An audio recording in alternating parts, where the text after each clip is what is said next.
A resposta de Caim revela sua condição espiritual. E falou Caim com seu irmão Abel. E sucedeu que, estando eles no campo, se levantou Caim contra o seu irmão Abel e o matou. E disse o Senhor a Caim: Onde está Abel, teu irmão? E ele disse: Não sei. Sou eu o guardador do meu irmão? Gênesis 4, 8, 9. Soa familiar a pergunta do Senhor a Caim sobre o paradeiro de Abel? Onde está Abel, teu irmão? Desde o primórdio há no seio familiar o conceito que o irmão mais velho se sente protetor do mais novo. Então, este deveria ser a postura de Caim em relação a Abel. Mas ele fez o oposto.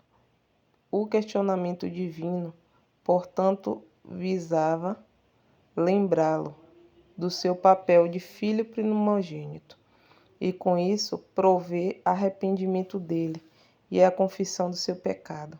A resposta grosseira de Caim mostra que as trevas já haviam tomado o seu coração. Se fosse um homem espiritual, Caim jamais tentaria contra a vida de Abel. Pelo contrário, ele amaria o seu irmão e responderia com temor ao Senhor a respeito de Abel. Mas aquele que deveria cuidar, defender, zelar pelo irmão mais novo, friamente premeditou a morte deste e fez-o porque invejou a comunhão de Abel com Deus. Um ato como aquele seria justificado por nada, ainda mais que Caim nunca recebeu da parte do irmão ofensas ou provocações. Abel foi assassinado apenas porque era justo. É importante notar que o primeiro homicídio no mundo se deu entre irmãos e foi impulsionado por uma questão de inveja da fé.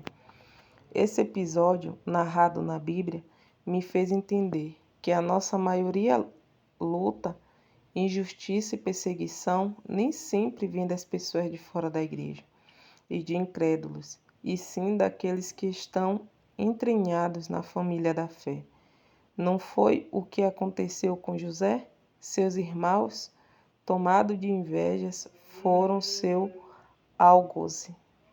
Isto é, mostra o quanto o injusto deseja derramar o sangue do justo e o profano deseja fazer tropeçar o santo.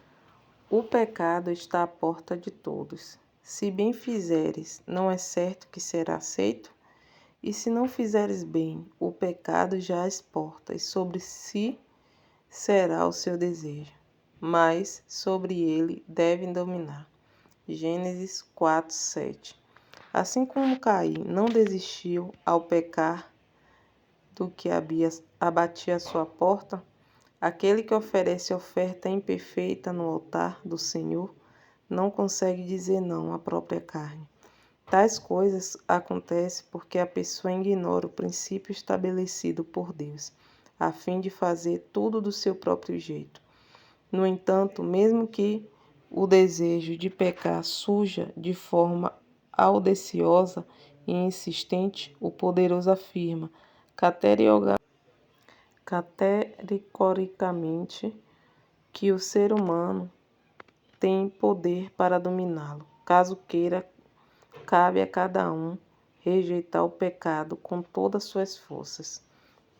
Caim preferiu abrir a porta e escancarar sua vida para o mal. Por isso sofreu terríveis consequências, enquanto viveu, sem falar da sua condenação eterna, que está decretada por ele se deixar vencer pelo diabo. Diante disso, pelo ensino nas Escrituras, compreendemos que a pessoa que age como Caim nunca conheceu a Deus e jamais nasceram dele. Antes, sua obra má denuncia que são filhas do diabo. Nisto são manifestos o Filho de Deus e o filho do diabo.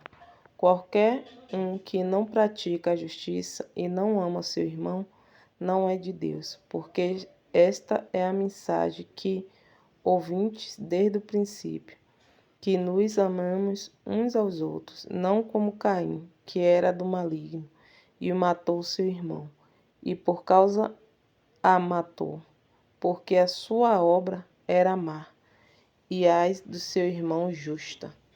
1 João 3, do 10 ao 12.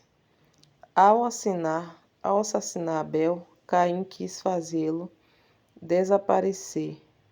É provável que, para ocultar o seu crime, ele tenha enterrado o corpo do irmão, mas isso não isentaria das consequências, pois o alto Deus viu tudo.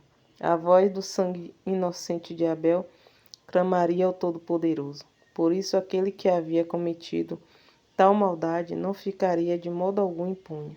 Ainda que Caim tentasse esquecer o seu crime, a imagem do seu ato cruel estaria na sua consciência e iria persegui-lo com muitas outras dores enquanto ele vivesse. E disse Deus: Que fizeste? A voz do sangue do teu irmão clama a mim desde a terra. Repare que a justiça que vive a fé genuína clama no céu. Mesmo que o justo esteja em silêncio, sua vida fala por ele, diante de Deus. Então, por mais duro que seja o sofrer injustiça neste mundo, isto é melhor do que beneficiar por meio de injustiça.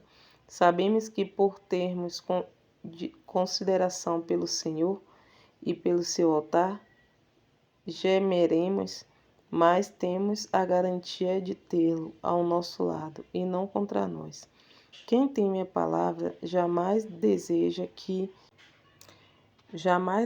ter em suas mãos sangue inocente, e muito menos o Senhor dos Exércitos como seu adversário. Então, se hoje você estiver sendo caluniado, incompreendido e injustiçado, não tenha medo. Sua vida derramada no altar é a sua oferta perfeita. Ela atrai para você o maior advogado e juiz que pode existir, o Senhor Jesus.